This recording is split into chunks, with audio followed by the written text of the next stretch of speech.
Welcome to this week's episode of Car Stars and Roll Bars. Each week, we delve into all aspects of the car culture, whether it's builders, car owners, celebrities, the list goes on, and we always have a lot of fun with it. Bear in mind with me, I'm in full-blown gerbil mode. Anybody's near me and they go, oh, no. Yeah, I'm totally wound up because you know how passionate I am about wing cars. I happen to have a Superbird 2.0 sitting in my garage, yeah, and she ain't going anywhere. Today we have the one, the only, my distinct pleasure, forgive me while I drool in advance. We have Bob Jennings with us at Jennings Wing Cars, and they're out of Indiana. And this guy, to kind of give you an idea on his history, in '68, his friends got a new 68 Roadrunner. He says, you know, I kind of like the look of that. By age 20, he was working at a Chrysler dealership. When he was in graduate school for accounting, no less, his wife was driving a Roadrunner. He drove a '65 Barracuda. About 30 years later, he got his first Superbird. He calls the Alaska Highway Bird. And Rick, I think we've got a little video. This is a teaser of what we're going to be talking about. We want to thank our friends at YouTube as well. Yeah, that is a shot. It's a video from up in Alaska. And now he has a whole pile. I think we're up to about 8 in the collection. So, Mr. Jennings, hi, it's great to have you on the show. I want to ask you just right now to set the right stage. Would you be interested in adopting a really older guy, a kind of a wannabe host that really needs a good haircut? Because I'd love to be part of your family just to help you detail your car, sir. Mike, you're on the list. You and about 8,000 other people have made that request, buddy. I am shocked, and I got to tell you, the shot behind you is breathtaking. It doesn't get any better than that. You see that they towed it behind. That's the bird, and I'm going. Now there is a backdrop. So how are you doing today, sir? Great, Mike, and man, what a pleasure to be on Car Stars and Roll Bars. I appreciate you asking me, and looking forward to our discussion today. Absolutely, and it's just fascinating what you've done with this, and I've seen a lot of your videos. You guys do a great job. You got your own production crew, and what I like about your approach, because obviously you're a passionate collector, God bless America, but you also go out of your way to educate others about some of the uniqueness of the wing cars and, candidly, how much fun it is to own one. I agree with that. Years ago, I realized these cars are going to outlive all of us. We're just caretakers. Yes, and sir. The more knowledge you and I can pass along, the better job we're doing. There we are. We managed to borrow a few pictures from him. So, Rick, pull up some. This is for all the viewers. Okay. Anybody, take a deep breath. There's a whole bunch in there. This is one of them. This was an NHRA car, right? And they called it like the psychedelic bird or something like that, right? Yeah. Wow, that is fun. fun. That's the Hemi car. It's sitting right to my right, your left behind me on this big purple ramp truck there behind me. We fire it up every couple of days when the neighbors aren't really pissed off.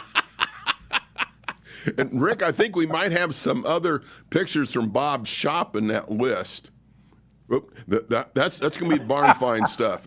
But we'll do the barn finds first. So from the viewers, they go, ooh, right? They see your collection. Oh, those look so cool. And they are. Wouldn't it be great to have one of those? Okay, let's look at these barn find pics, because that's how most of these start. They are far from pristine.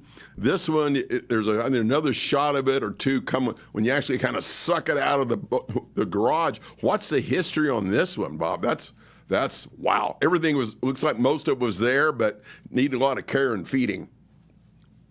Well, one of my video guys, a guy that's a friend and has worked for me for a number of years, it's the age-old story. I got a friend who's got a friend who's got an uncle who's got an aunt who's got a dog who's got a next-door neighbor that has a Superbird. Heard it a million times. Finally, I called his bluff, and I said, really, I want to talk to him. Yeah. And 4 phone calls later, I found out this guy had bought this lime green Superbird brand new in Elkhart, Indiana. And in 1974, the voltage regulator, that's it, went out. He pulled it in the garage. We pulled it out 43 years later for the first time. That's the pictures you're showing. Wow. It's the way we got it.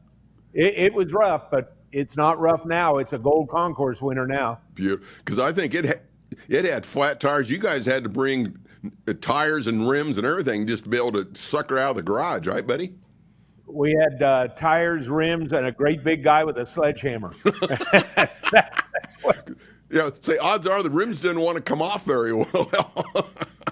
That back left rim, we realized later they were lubricated by multiple four-letter words, and that seemed to just really get them off there. Yeah, everybody that gets involved and they'll see the show, oh, those are really great cars. It probably didn't take too long to do that. There are a lot of. I think we got some more barn finds in there, Rick. Do we? There we are. Now, this, near as I can tell, the whole nose is off the car, right? That is actually the one you saw behind me live in the shot here. That was how I found the Hemi Daytona, the last unrestored one. We had that last year, the Chrysler Nationals, by their request. They think it's the last unrestored one. I found it down there. The guy had pulled the nose off in '75 because it wouldn't fit on his trailer when he was leaving his wife. And I don't know everything in between, but we pulled it on, and about how long did it take, Ryan? I guess it took us about 7 months. We got the nose back on, and I finally got it running, and it runs like a charm now. In fact, we drove it out the other day, and you light that sucker up now, and it'll spin the tires. It's an automatic. Right. It'll turn sideways, and it shifts into drive from second gear with that. It's a sweet little car. And for the uninitiated, when he says, well, we put the nose back on, and near as I can remember, there's about 40 different bracketry thingies going on. It isn't like, three little metal tap screws, and you're done installing the beak. There's a lot to it. You got it. I do my own mechanic work, but that one, we had a nose off once, and my son said, we are never doing this again. And I got a friend that restores these for a living, and I called him and hired him to come down. He said, I need hands on a lift. I said, we can do that. We can do just give us direction, buddy. Excellent. Hey, Rick, I think we've got a series of shots from, I think it's called Bob's Shop. It's got some different pictures from inside his shop. Can we pull those up? No, we don't have them. Oh, okay, they didn't make it. Sometimes the wiring doesn't work as well as what. I think we've got some shots of what you call your favorite white bird. There, the white bird. I think that was your very first one. Okay, he's doing a pan and tilt. Hey, this is even better. Yeah, there we are. Wow. So tell you what, if Ryan can do that pan, can you just we'll just take our time here and give us a little thumbnail history on each of the cars we're seeing, Bob? That'd be phenomenal. Okay, that white one, that is the Alaska Highway Superbird. Drove it, I don't remember, 5,802 miles or 8,502 miles. I'm leaving again to do the exact same trip again here in 2 weeks. It is a 440 automatic, about 50,000 actual miles. Wow. The first time I drove it, beat it to death. So we restored it and more. It won the first place Wing Car Nationals, and that wasn't enough. I then drove it to Key West. I wanted to make sure that it had been as far both directions. And somebody insulted me earlier this year and said, well, by God, you're 70. You couldn't do it again. I don't know how you are, Mike, but I'm that guy that always said, hold my beer and watch this. Thank you. So the shot we just had, it showed the white bird on the lift. So that was that display at an event? That was at the Mopar Nationals in 2017, where it won Best Wing Car after we restored it. Well, I could see why. That is a beautiful car. Yeah, Rick, let Ryan go back to that pan of the shop. But that's kind of cool because we can see some of your other cars if you can kind of pan the other direction. There we go. So viewers, you'll notice this is not your average cars, average garage. Yeah. The purple truck has the purple Hemi on top. Then you see the orange Hemi Daytona that had no nose. Right here is my yellow 440 4-speed. That was my first Daytona. Above it is a yellow 446 barrel Superbird. And back in the background is the green 440 4-speed barn find that you talked about a minute ago. And behind it, you can't quite see it back there. Sorry, I'm looking at the camera. is the rarest bird of all. It is the black ice, only black Superbird on the planet, way back there in the back. So I was going to ask you about the black one because somebody had done a tribute a few years ago somewhere in the Midwest, and they shot it black. So this was black from the factory? No, this is a true Superbird, but it was yellow from the factory. Okay. It was abandoned on the streets of L.A., Mike, in 1982 and sold at a police auction for $140. I've got the receipt. No way. Yeah, I got the receipt, and a guy bought it up in Ketchikan, Alaska. He was a heavy metal band. They put it on their album cover. I've got the album cover, and he painted it black. He was a body guy as well. Right. He painted it black. It's not a reproduction. It is a real, true Superbird, but it is it's been painted black. They painted it with Imron, which is I think that's an airplane paint, so it's really a thick, glossy paint. And then, since he wasn't happy enough, he made his own fresh air hood. You know, the hood that pops up? Right, so it looks like it came with the fresh air hood, just like factory as well. I love the car. It's a 4-speed, and we've done a little bit to it, and the tires do malfunction every now and then. I know. I have that problem with ours. And we got Hemi 4-speed in our Bird 2.0, and it's the dangest thing, Bob. Sometimes going like first to second for some reason, it kind of unloads on the rear tires, and we're working hard to see maybe there's a problem with my clutch or not. Or the foot that's on the clutch might be the issue, Mike. I'm thinking it's kind of could be. And for our viewers, Emerald, it was really popular back in the day. It's really tricky to shoot to where it can lay down exactly the way you want. It's even more tricky if you have to repair it later. So it did kind of fall out of vogue. But yeah, it's got a great look to it, and that bird is phenomenal in black. It shines, and I love driving it, except on hot days, because it is one hot puppy. Oh, yeah. Now, Rick, I think we got some pictures of when Bob was doing his cruise up to Alaska. So we got a series. Yeah, can you kind of walk us through these, Bob? And by the way, viewers, these are not photoshopped. He did not put the bird in a transporter. He drove from Indiana to Alaska on purpose, and then he had to drive back. So what are we seeing, Bob? Okay, that one I think is Destruction Bay, Yukon. You got to laugh. I had so many people say, you didn't really do it. I said, really? So I photoshopped 40,000 pictures. Is that what you're telling me? And then I had one other guy say, well, everybody know it's paved. And my response is, you are right. Except for the 1,500 miles of gravel, it is paved. And that's a gravel shot there. Really? Oh my goodness! Wow, that's beautiful. Where's that? Okay, that one that is way, way, way up north in the Yukon Territory.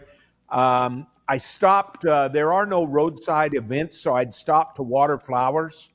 And this is the Alaska Highway. I'm standing right on the highway, peeing on the road, and I turned around and thought, "Oh my God, what a great picture!" That's at the top of White Pass, which is July 1st, and there's snow behind me. And some cute girl decided she wanted a picture, and I realized later it wasn't me. I was going to ask, who took the picture for you? So. As you know, Mike, these cars are magnets. Yes, just magnets. Yes, they are.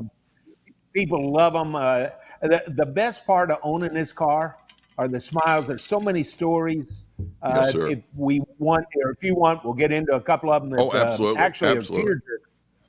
Yeah. Wow, that's what's the name of that lake, Brian? It's up by. Is that Emerald? It's on the way to Whitehorse, Yukon, and it's called Imperial Lake or something like that. And that's the true color of the lake behind it back there. Is that Emerald Lake, Bob? I was looking at my notes. Emerald Lake. There you go. Thank you. Emerald Lake. Yeah, that is just so. That's the natural color of that lake. That's wow. Yeah. It's I've taken people up there before. Of course, on that trip I was by myself, but it is fantastic. It's outside of Whitehorse, Yukon. You're at about 3,000 feet. That doesn't sound real high, but you get up in Alaska, that's pretty high territory there. You got that right. That No. is going into Whittier, Alaska. I've just driven through the one-way train tunnel. They alternate between cars and trains. You just hope to time it right. And, and we timed that one right. And I had to get the picture. Now, that one's funny. In Whittier, they knew I was coming. I mean, it's like nobody knows. There's only one road going over there. And the mayor and 4 guys with some kind of horns greeted me, having a blast on that one. So they gave the key to the city, so to speak? I mean, just... Well, yeah, but I didn't really want it. Yeah. If you've been up there. Now, that is, what is that, Ryan? Is that Exit Glacier? That is a glacier. There's a park right outside of the railroad tunnel. And I just saw what a great picture for that one. Yeah, I was looking at my notes. Is that Portage Glacier?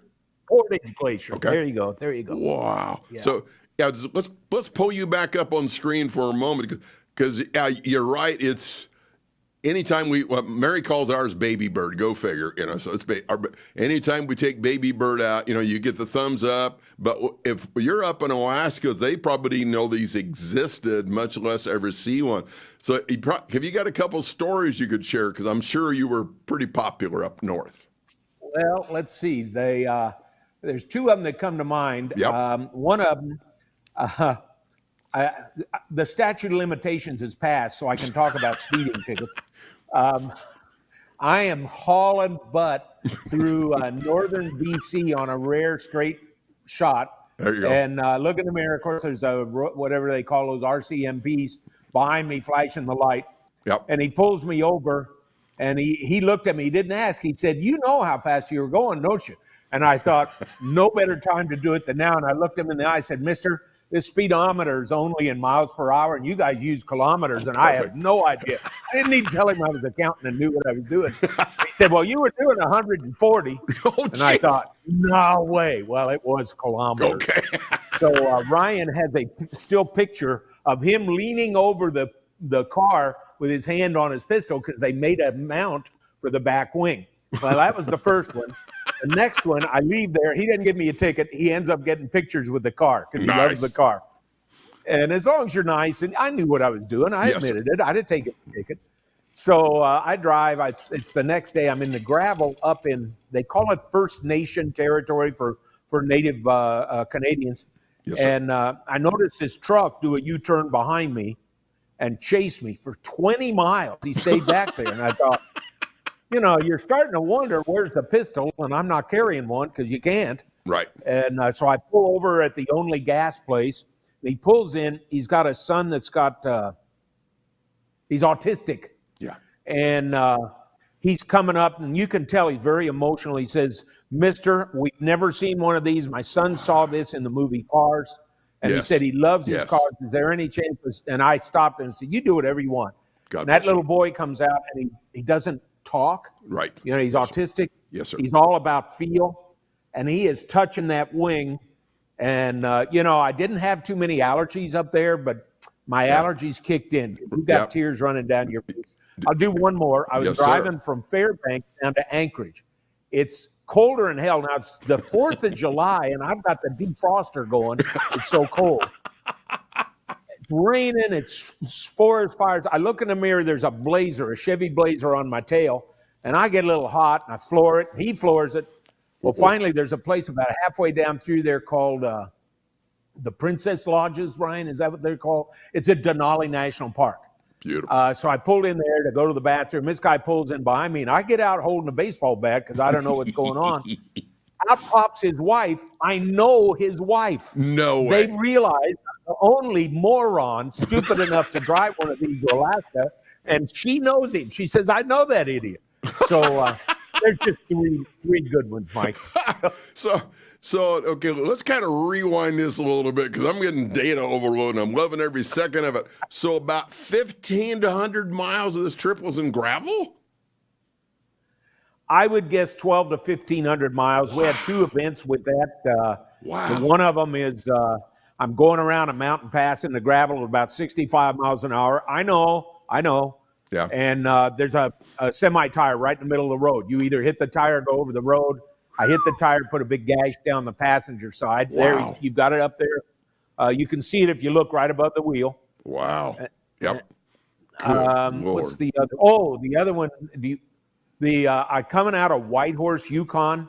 Yes, And sir. man, I am hauling butt. I love driving these cars fast. Yes. And it's Yes. gravel, and they got these frost heaves, in the summer, and it goes like this. I'm coming up this hill, and I hit this frost heave, and I go airborne. Oh, When I geez. come down, I don't, generally airborne. I go airborne an inch or two. When I come down, there's a herd of wild horses running across in front of me, and I 360-degree off into the swamp, the tundra that's Got the unfrozen. tundra, right? Oh my Yeah. gosh. And, So, boy, so you how, talk about trying to figure out how how'd to you get out. How'd you get out of the tundra? Well, first I had to go find some wood because you can't get a jack underneath there in that swamp. So Right. I walked for an hour or two to get wood, came back, got it under the front wheels, and then I thought, but I still can't get it out. I took that post jack. They got two Right. jacks in a Superbird, Yep. and I have a hand sledge I carry with me on this trip. I pounded it into the center of the Alaska highway and used a come along to pull it out. Now, the funniest part, it took me 4 hours to get that car out. This is Alaska highway in July, the only road, and there ain't a single stinking car that comes by. I didn't say it didn't come by. Now, one other one that nobody has heard, Ryan, Cool. my son, is behind me. We've got 30, 40,000 pictures, and one day, about 3 years ago, he said, "Hey, Dad, did you ever look?" No. Why? And he said, "As you're getting in the car, I'm wet, I'm cold, I'm dirty, and I'm getting in the car, and there's a tree line off in the distance. You can see a bear coming out of that tree line, and I No. realized he was going to Fat Man Buffet, and I beat him to it." We'll apologize. We're getting a little bit of audio. You get sporadic here, but we're still doing good. Wow. So you did this Alaska run from Indiana all the way up to Anchorage and back by yourself. Yeah, it's we all have certain problems in our mental makeup, and one of mine is, by God, I wanted to do it like they did it in 1970. And there's a great shot of just what you saw every day. That would be so inspiring. So, to kind of turn the tables a little bit, because everybody has their stories of when you get a bird in your garage. I was out playing with mine here in Las Vegas on a Sunday morning on a little 4-laner. I roll up the intersection, and the local metro, when they're SUVs, "Hi guys, we love you." Yeah. They stop, right, and the passenger powers down his window, and he looks at me and goes, you live over there in El Dorado Estates? I looked him square in the eye, and I said, maybe, because I wasn't sure of the right answer. And it turned out he was part of our courtesy patrol because, they idle through our neighborhoods. We really appreciate their presence. And he goes, "Yeah, every once in a while I see you're kind of peeking out of the garage. I just want to let you know you have a really nice car." And I went, "Thank you." So, we talked in your bio about how you kind of got the itch to begin with. So, especially people like you've been at this a while. You got it figured out. You got a great team with you. You've been very open and helpful to other people. So if somebody's out there, I know there's going to be a viewer somewhere who says, "Ooh, I really want to start a wing car collection." What recommendations would you have for them so they can kind of get started the right way? Well, you're not going to be able to buy a top of the line. Let's be blunt. The prices are outrageously high now. So you're going to have to keep your eye on one that needs some work. But first, you got to set a goal to get there. One of my goals was I didn't want to borrow money. A lot of guys will borrow against a home equity, and I ended up having to do that on the first car. Things worked out. But my advice is buy one that A, is numbers matching, and B, needs a lot of work. You can take the time to work, but I've had so many people say, "Well, if I don't want to borrow, I want to pay cash." You're never going to catch up. The prices. I mean, my God, we had that one other day, went for $1.5 million. Yep. A Superbird. Are you kidding me? Yes. Yeah. My wife even said that the birds are looking better than you every day now, Bob. I absolutely love it. You and I shared when we were getting to come on the air many years ago now. I was flown back to St. Louis to be one of the guest announcers for this big 3-day drag race called Monster Mopars, and they have a car show. They had 42 wing cars there. You could see the curvature of the earth. It was, and I got a chance to drive a 446 pack 4-gear, right? And so the owners is his nephew. He goes, take Mike out, and so he was going to let me drive it back. And he says, we got to get gas. I said, well, I'll fuel it. So I'm leaning on the wing. I'm giving people thumbs up if they're honking. I go, yeah, that's my car. But it was just, and I came home, told Mary, I says, I got to get it. And she just rolled her eyes and said, oh, Lordy, here we go. But it's just, for the wing cars, I found it's been kind of interesting, Bob. It's X amount of people, they're just stunned to see them. Other people really like them. And some people just go, they're not too impressed. And I think many of us were that way 40 years ago. Yeah. Oh, yeah. I always was really impressed with them.